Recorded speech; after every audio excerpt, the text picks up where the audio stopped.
नमस्कार दोस्तों, मैं हूं शैलेंद्र कुमार और ये है सिद्धार्थ क्लासेस। आज के इस वीडियो में प्रस्तुत है सामान्य विज्ञान के खंड बायोलॉजी जीव विज्ञान भाग 3। और इस वीडियो में हम लोग देखेंगे कोशिका से संबंधित महत्वपूर्ण एवं उपयोगी प्रश्नों को। कोशिका के प्रकार और कोशिका के अंग, पादप कोशिका एवं जंतु कोशिका में अंतर, इस प्रकार के सभी प्रश्नों को देखेंगे दोस्तों। तो आइए दोस्तों शुरू करते हैं। और आज का ये पहला प्रश्न है, कोशिका की परिभाषा की अगर बात करें तो जीवों की संरचनात्मक एवं क्रियात्मक इकाई को कोशिका कहते हैं।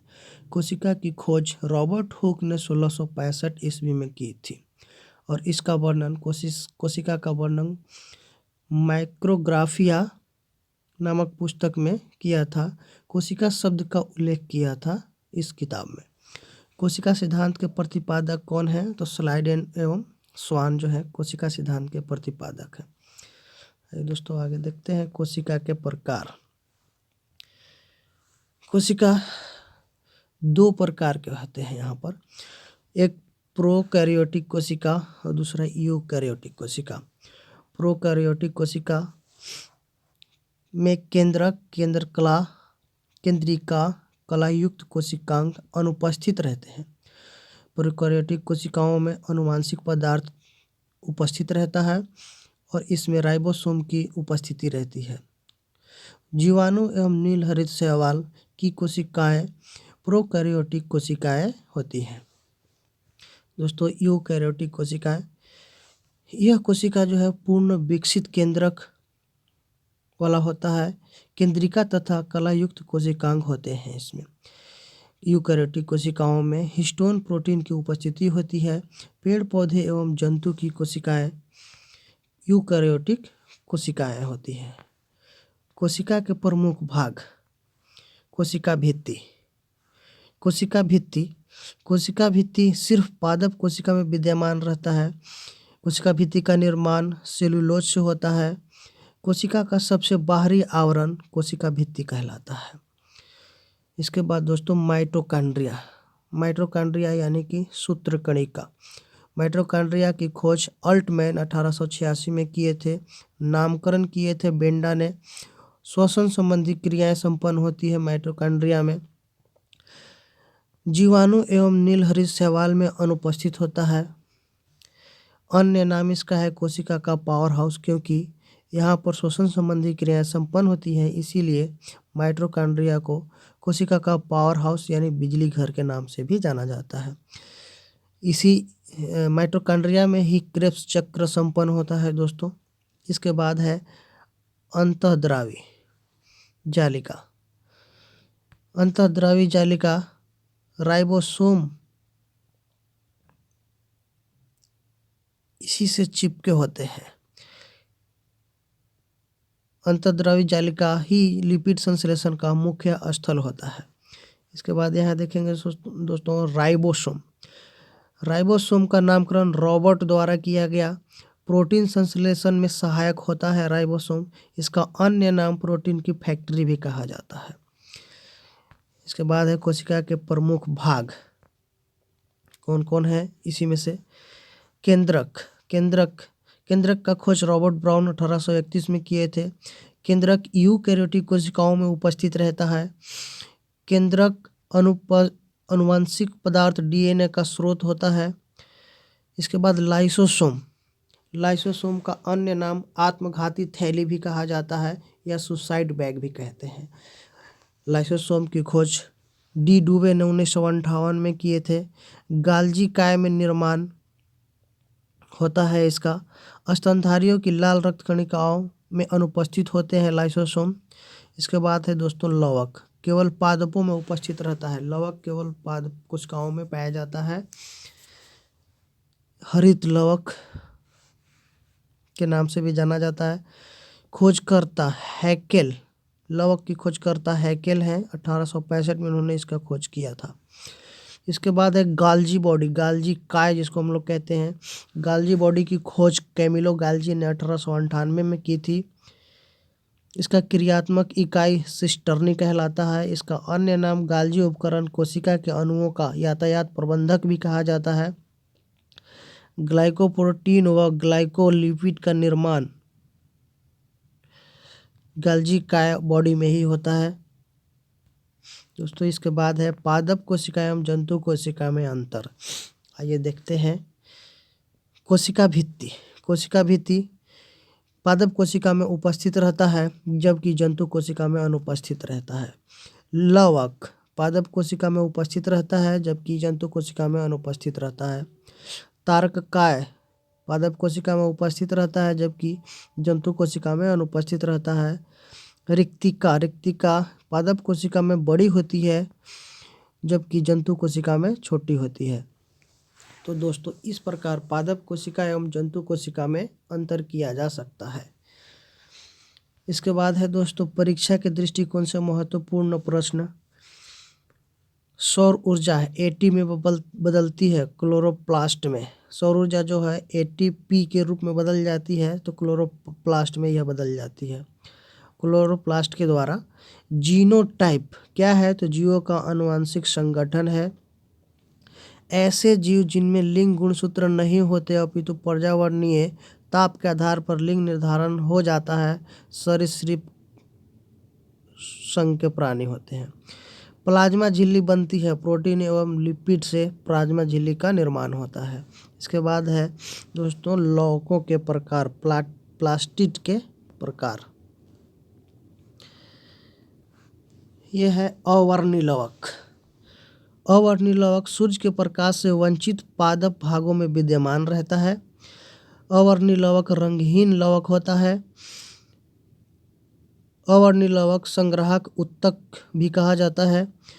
इसकी स्थिति कहाँ है तो जड़ एवं भूमिगत तनों में यह पाया जाता है अवर्णी लवक। इसके बाद है दोस्तों वर्णी लवक। वर्णी लवक के बारे में क्या दिया गया है आगे देखते हैं। वर्णी लवक रंगीन लवक होता है। ये इसमें रंग पाया जाता है। ये कहाँ पाया जाता है तो पुष्प फल भित्ति बीज आदि में पाया जाता है। उदाहरण के लिए टमाटर का लाल रंग लाइकोपिन की उपस्थिति के कारण, गाजर का रंग कैरोटीन की उपस्थिति के कारण, चुकंदर का रंग विटामिन के कारण। इसके बाद पत्तियों का पीला रंग कैरोटीन के कारण। पादपों की पराबैंगनी किरणों से रक्षा हल्के नीले रंग वाला फाइकोसाइनिन के द्वारा किया जाता है। इसके बाद है दोस्तों हरित लवक।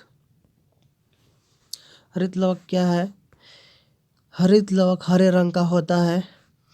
क्लोरोफिल उपस्थित होता है। प्रकाश संश्लेषण में सहायक होता है हरित लवक। इसकी अवस्थिति पत्तियों में होती है यानी कि हरित लवक जो है पत्तियों में पाया जाता है। और यहाँ देखें पौधे से उत्पाद यानी कि पौधे से जो प्राप्त उत्पाद होता है वो किस रूप में होता है दोस्तों यहाँ देखेंगे। अदरक अदरक जो है कि पादप का कौन सा अंग होता है तो ये प्रकंद होता है। आलू आलू स्तंभ कंद या रूपांतरित तना का रूप होता है। लहसुन आपका क्या होता है तो सल्क कंद होता है। सूरन जिम कंद यानी कि जिसे हम लोग गांव के भाषा में ओल भी कहते हैं, इसको घन कंद। इसमें पादप का कौन सा अंग होता है घन कंद। गन्ना गन्ना का कौन सा अंग होता है जो हम लोग खा सकते हैं तो रूपांतरित तना। सलजम सलजम का कौन सा अंग होता है तो रूपांतरित जड़। सलजम जो होता है हम लोग को प्राप्त करते हैं जो वो रूपांतरित जड़ का होता है। गाजर क्या होता है रूपांतरित जड़ होता है। शक्करकंद क्या होता है रूपांतरित जड़ होता है। लौंग क्या होता है तो पुष्प कलिका होती है। केसर क्या होता है तो पुष्पवर्तिका। हल्दी क्या है तो ये प्रकंद है। दोस्तों आगे देखते हैं परीक्षा के दृष्टिकोण से कुछ महत्वपूर्ण प्रश्न यहाँ पर दिए गए हैं। नाभिक या केंद्रक के अतिरिक्त डीएनए की उपस्थिति वाले कोशिकांग हैं तो कौन सा है तो माइटोकॉन्ड्रिया तथा हरित लवक।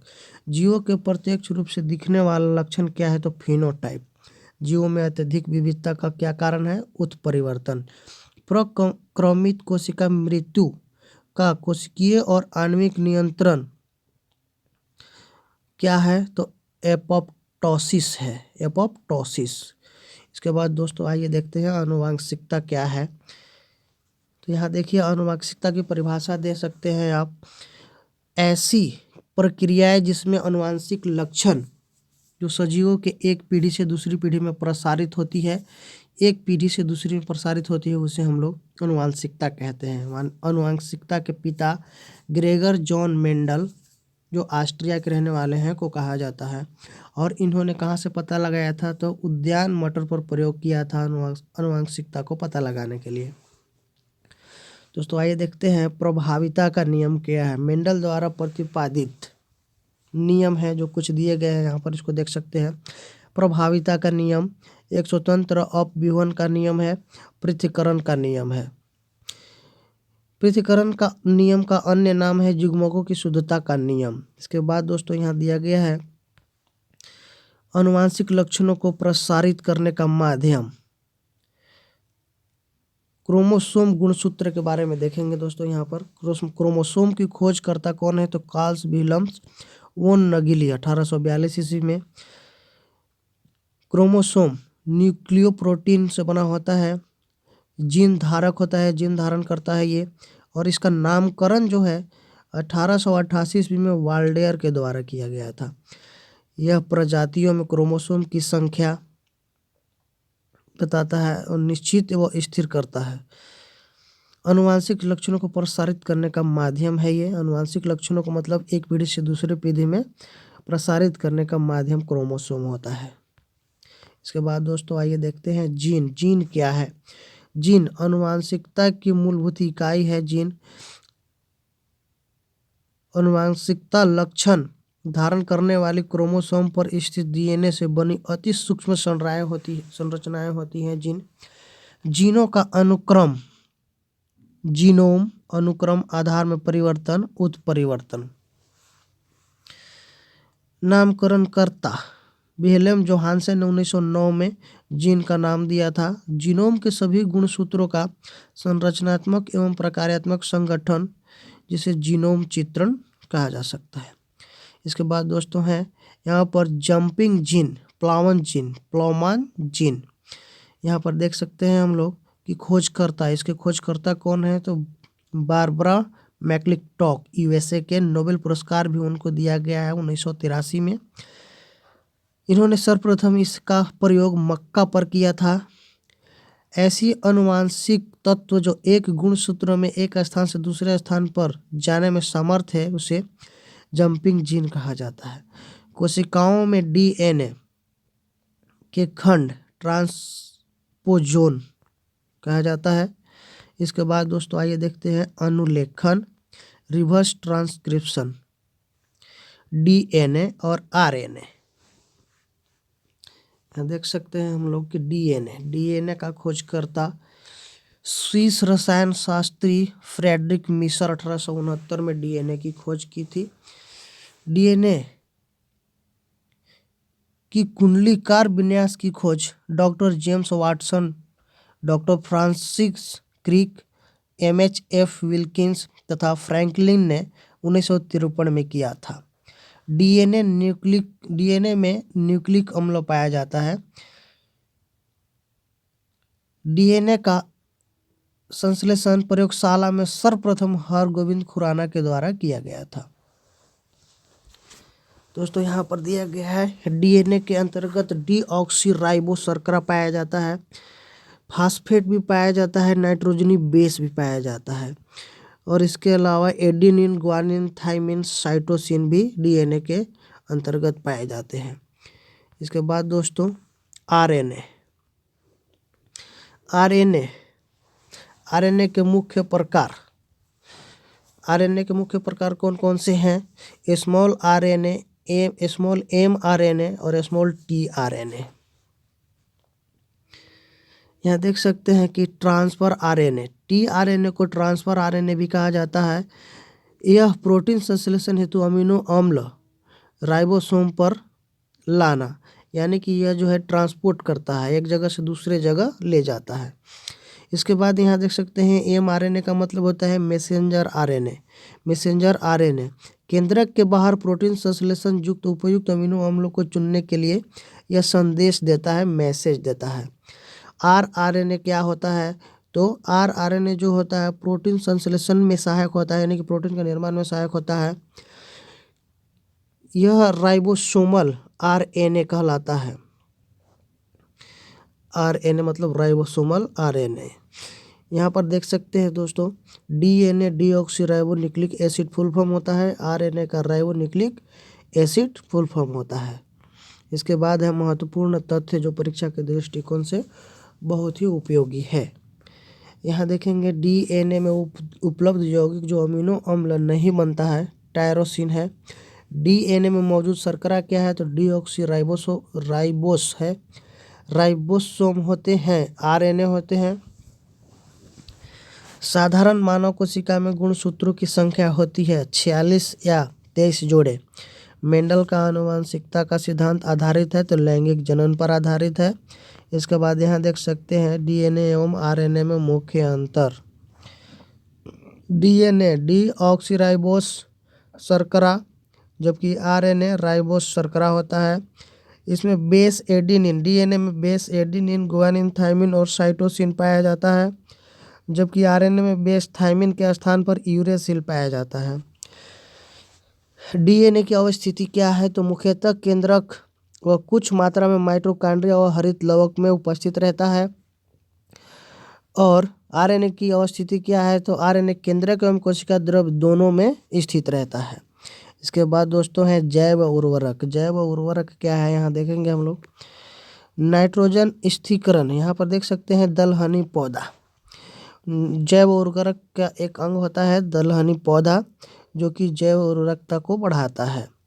मुख्य दलहनी फसलें कौन कौन से हैं, तो चना है, मटर है, सेम है, अरहर है। ये जो है कि दलहनी पौधे जो हैं जैव उर्वरक को बढ़ाते हैं। इसका काम क्या है, इसका जड़ इधर नीचे है। जड़ का काम क्या है, तो नाइट्रोजन स्थिरीकरण करने वाले जीवाणु जड़ों में पाए जाते हैं। दोस्तों इसके बाद देखें नाइट्रोजन स्थिरीकरण में सहायक जीवाणु कौन कौन से होते हैं। सोयाबीन फसल में नाइट्रोजन स्थिरीकरण में सहायक जीवाणु का नाम क्या है, राइजोबियम जैपोनिकम। तीन पतिया घास में राइजोबियम ट्राइफोली। लूसन में राइजोबियम मेलिलोती। जलीय फर्न में एनाबिना एजोली। और गुनेरा मैक्रोफाइला में नोस्टोक मस्कोरम जीवाणु जो नाइट्रोजन स्थिरीकरण में सहायक होते हैं। इसके बाद देखते हैं हम लोग जैव उर्वरक। जैव उर्वरक सूक्ष्म जीवों व जीवाणुओं से युक्त खाद होता है। यह पर्यावरण हितैषी होता है, यानी कि प्रदूषण कम होता है, पर्यावरण के हित में होता है। यह नाइट्रोजन तथा फास्फोरस की उपलब्धता को भी बताता है। यह खेतों में लाभकारी सूक्ष्म जीव को भी हानि नहीं पहुंचाता है। इसके बाद आगे देखेंगे दोस्तों जैव उर्वरकों के प्रकार। जैव उर्वरकों का प्रकार देखिए किस प्रकार यहाँ पर विभाजित किया गया है। तो कंपोस्ट एक्सीलरेटर, नाइट्रोजन स्थिरीकरण। यहाँ देखेंगे कंपोस्ट एक्सीलरेटर में क्या क्या होता है, तो सेल्यूलोटिक और लिग्नोलिटिक होता है। नाइट्रोजन स्थिरीकरण के अंतर्गत राइजोबियम, राइजोटोबैक्टर, राइजोस्पाइरिलम, एसिटोबैक्टर, नीलहरित शैवाल, एजोला, ये नाइट्रोजन स्थिरीकरण के एक प्रकार है। दोस्तों आगे है पौधे की वृद्धि को प्रोत्साहन देने वाले कौन कौन होते हैं, तो राइजोबैक्टीरिया होता है और स्यूडोमोनास होता है। इसके बाद यहाँ पर फास्फोरस घुलाने वाले कौन से होते हैं, तो यहाँ पर देख सकते हैं बैसिलस, स्यूडोमोनास और एस्परजिलस। इसके बाद दोस्तों आगे देखेंगे नीलहरित शैवाल और एजोला मिलकर के नाइट्रोजन स्थिरीकरण को निर्धारित करते हैं और उपज क्षमता को बढ़ाते हैं। यहाँ देखेंगे नीलहरित शैवाल का अन्य नाम क्या है, साइनोबैक्टीरिया। यह किस प्रकार का कोशिकाओं का होता है, तो यह प्रोकैरियोटिक शैवाल होता है। यहाँ पर नाइट्रोजन स्थिरीकरण में सहायक होता है। एजोला का सहचारी भी होता है।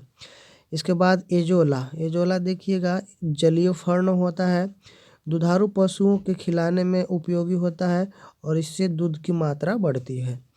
पत्तियों की पृष्ठीय सतह पर साइनोबैक्टीरिया एनाबिना एजोली जो नाइट्रोजन स्थिरीकरण में भाग लेते हैं। तो दोस्तों ये था सामान्य विज्ञान के महत्वपूर्ण खंड जीव विज्ञान का भाग 3। तो दोस्तों वीडियो कैसा लगा आपको कमेंट बॉक्स में ज़रूर बताइएगा। वीडियो में अंत तक बने रहने के लिए धन्यवाद। नमस्कार, जय हिंद।